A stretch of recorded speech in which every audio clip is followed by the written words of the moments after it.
अस्सलाम वालेकुम। आज की जो मैं वीडियो बना रही हूँ ये एक सिंपली पहले भी मैंने इस चीज़ पे बात कर चुकी हूँ गवर्नेंस एंड पब्लिक पॉलिसी के सब्जेक्ट पे, लेकिन आज मैं दोबारा ये वीडियो इसलिए बना रही हूँ क्योंकि बहुत से मैसेजेस आए थे यूट्यूब पे कि आप अपने शॉर्ट नोट्स शेयर करें और साथ में जीपीपी के पेपर अटेम्प्टिंग की जो भी आपने एनालिसिस किया था, आपको लगता था क्या चीज़ें हैं वो।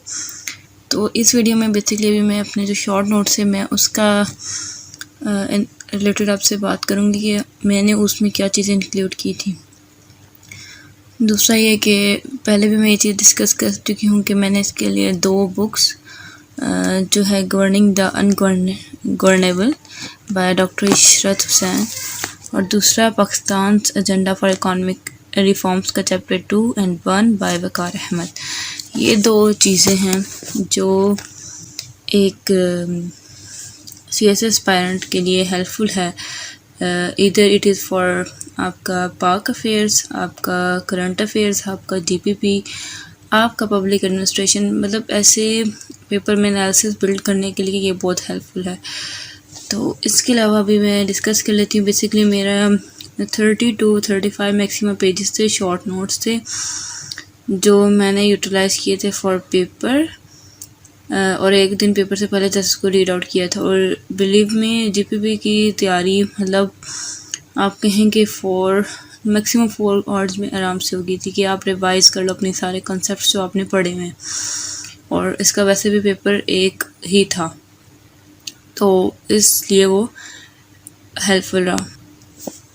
अगर बात की जाए सबसे पहले पेज की तो उस पर मैंने लिखा हुआ था कुछ आर्टिकल्स जो आप एज अ रेफरेंस लाजमी यूज़ करोगे। जीपीपी में 18 अमेंडमेंट से रिलेटेड क्वेश्चंस आते हैं तो एक्नेक काउंसिल ऑफ कॉमन इंटरेस्ट और ये NFC वगैरह के आर्टिकल्स वगैरह लिखना हो, ये सब चीज़ें। उसके अलावा ये कॉन्स्टिट्यूशन के कुछ मेन आर्टिकल्स हैं जो एज अ चीज एस्पायरेंट आपको आने चाहिए क्योंकि ये ऑब्जेक्टिव वाइज बहुत ज़्यादा इम्पोर्टेंट।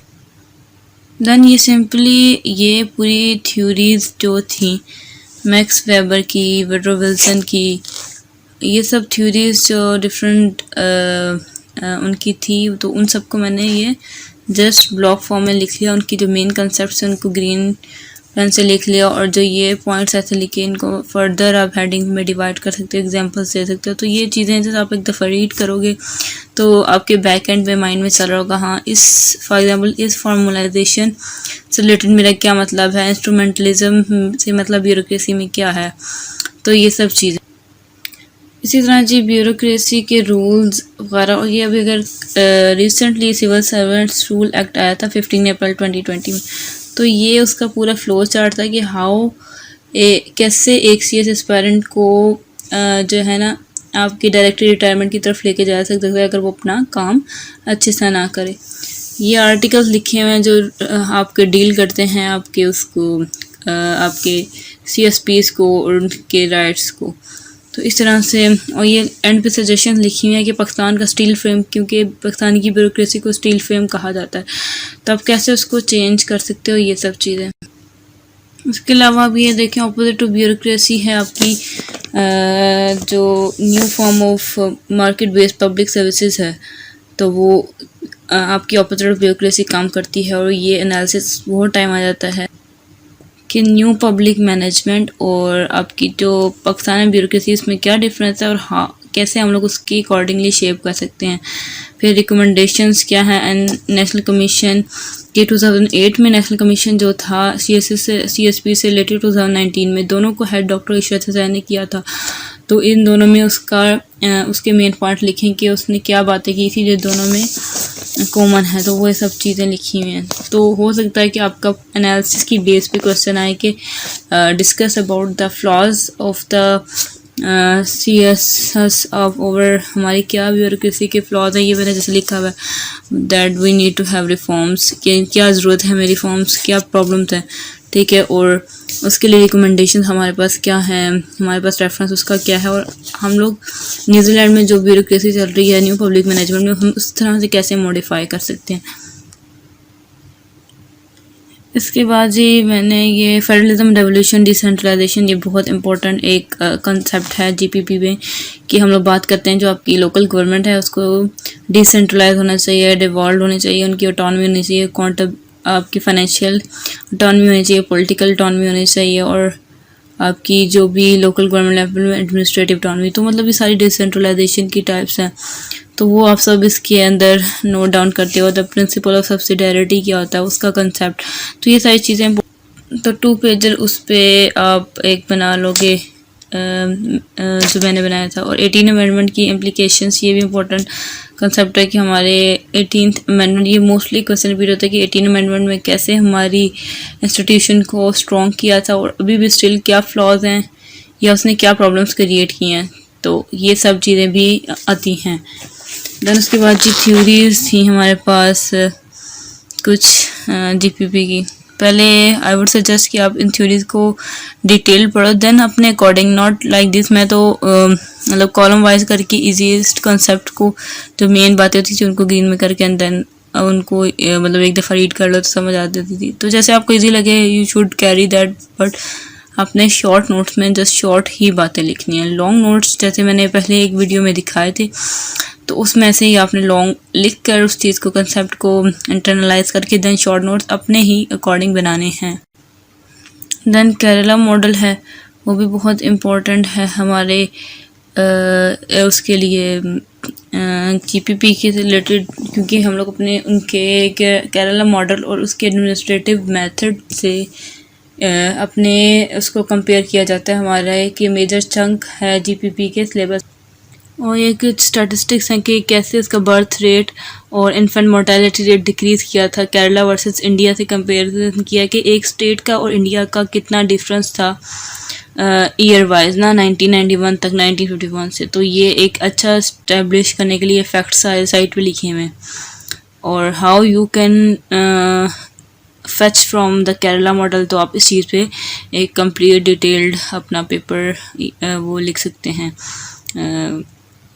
आंसर लिखा जा सकता है इस पे। जैसे ये हेडिंग्स दी हुई हैं, तो सिंपली इन हेडिंग्स को ही फॉलो करके आप उस पर एक अच्छा खासा 20 मार्क्स का क्वेश्चन कर सकते हैं। 20 मार्क्स का क्वेश्चन का मतलब ये नहीं है कि 20 पेजेस आपके पास लिखे हुए, no, you should have at least 20 to 30 points related to that topic, जिसको आप किसी भी तरह मॉडिफाई करके अपना क्वेश्चन का आंसर दे सको। और good references, not from copy paste.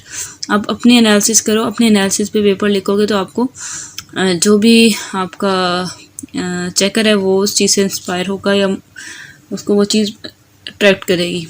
Then जी एक बड़ा पार्ट हमारा गवर्नेंस इंस्टीट्यूशन से रिलेटेड है और उसमें कैसे आप मिनिस्ट्री ऑफ हेल्थ और सारा उसका क्या स्ट्रक्चर है उसको आप अपने किसी भी फॉर्म में कर सकते हैं। बेशक फ्लो चार्ट बनाए, बेशक आप उसके सिंपली डायग्राम डालें, बेशक आप रिटर्न में कर लो, अप टू यू के कैसे आप उस चीज़ को शॉर्ट करते हो। देन ये आपका simple cycle of planning and implementation वाला है, आप उसको सिंपली ऐसे लिख के जो भी मेन पॉइंट्स है उसको साइड पे लिख दो, जो आप एक हेडिंग वाइज कर सकते हैं। बस यही ऐसे ही इसके बारे में शॉर्ट लिख देते हैं। और ये एक पूरा हमारा क्वेश्चन एक आया था मॉडल ऑफ पॉलिसी एनालिसिस पे कि आपका गार्बेज कैन मॉडल है, उसमें ना उन्होंने एक जिस साइंटिस्ट ने ये गार्बेज कैन मॉडल दिया था उसने उसके बारे में एनालिसिस पूछा था। And that was so interesting to attempt for me, because garbage can model हमने मतलब मैंने ऐसे सिर्फ सरी ही देखा था, like I was just for the curiosity, I was just searching garbage can model, और उसमें जो कंसेप्ट था वो मुझे थोड़ा बहुत माइंड में उसका एनालिसिस बन गया। देन जब पेपर आया तो आई वुड लाइक 3 क्वेश्चन थोड़े बहुत समझ आ रहे हैं, गार्बेज कैन का क्या करूँ। देन वो ये चीज़ें जब आपने पढ़ा था तब उसको वो कर लेते हो, रिलेट कर पाते, तो that was so helpful for me. तो इंशाल्लाह वो भी मैं आपके साथ ज़रूर शेयर करूँगी कि मैंने वो क्वेश्चन कैसे किया था। देन जी प्लानिंग एंड प्रोसेस रिलेटेड मैंने कुछ वो लिख लिए थे पॉइंट्स कुछ पेजेस पे। देन मैंने कुछ पेपर्स, पास्ट पेपर जैसे CSS 2018 के पेपर है उसके क्वेश्चंस की आउटलाइन बना के आप ख़ुद भी तैयारी करें तो मोस्टली ट्राई करें पास्ट पेपर के क्वेश्चन की आउटलाइन बनाए कि व्हाट यू थिंक और उसके कितने स्कोर दोगे। जैसे मैंने definition of governance related 8 points, तो ये थे फॉर्मल और इनफॉर्मल के बाकी पॉइंट्स। इस तरह से आप अपने पास सॉल्व करके भी पेपर रख सकते हैं। Then important thing that I want to share was that annual plan 2020 to 21। Basically ये वो प्लान होता है जो आपकी एडमिनिस्ट्रेटिव जो होती है गवर्नमेंट होती है जो बनाती है कि आपने 2020 से 2021 तक क्या करना है, तो ये इम्पोर्टेंट होता है। उसके अलावा बजट्स, कॉन्स्टिट्यूशन आपका, आपकी जो भी रिपोर्ट्स हैं आप कह लें, लेट से आपकी IMF की रिपोर्ट होगी रिगार्डिंग आपकी पॉलिसीज़। उसके अलावा कोई भी आपकी प्रो पुअर और प्रो ग्रोथ ऐसे सॉर्ट ऑफ एनालिसिस आते रहते हैं, डिफरेंट UNDP की रिपोर्ट्स आती रहती हैं, तो वो चीज़ें जो है तो बहुत इंपॉर्टेंट थी। इसमें आप रिपोर्ट्स डिफरेंट सोर्सेज की डालोगे, प्लान्स डालोगे, बजट के बारे में बातें करोगे, रेफरेंस करोगे, अप टू डेट बात करोगे, तो that would be more helpful for you. तो this was the simply short video that for कि आपको बता सकूं कि कैसे मैंने इस चीज़ को शॉर्ट नोट्स किस बेस पे डेवलप की थी। हाँ, कुछ पॉइंट्स में मैंने जैसे छोड़ दिए होंगे, फॉर एग्जाम्पल इस्लामिक एडमिनिस्ट्रेशन, तो वो मैंने इसलिए छोड़ दिया क्योंकि it was overlap with my other subjects. Same goes with the local governments, जैसे पॉलिटिकल साइंस में, तो मैंने उसको उस चीज़ में कवर किया था। यहाँ पे लिखने की नीड नहीं थी, क्योंकि अगर आप if you go through the 2021 date sheet, तो सबसे एंड पे पेपर आया था GPP का, तो पॉलिटिकल साइंस, पाक अफेयर, इन सब के पेपर हो गए थे। तो तब तक तो कंसेप्ट वैसे ही बैठ गए थे कि एट द एंड आपको शॉर्ट नोट्स में उसको इंक्लूड करने की ज़रूरत नहीं थी। तो दैट वाज इट। इंशाल्लाह मैं इसका लिंक डिस्क्रिप्शन में शेयर कर दूँगी इन नोट्स का, तो आप जस्ट एक दफ़ा देख लीजिएगा। आई एम नॉट सेइंग कि ये बहुत अच्छे नोट्स हैं, एज अ स्टूडेंट आप इससे भी बहुत अच्छे नोट्स बना सकते हैं। This was my first attempt, so I have tried to do my best. So I just wanted to share my own experience with you.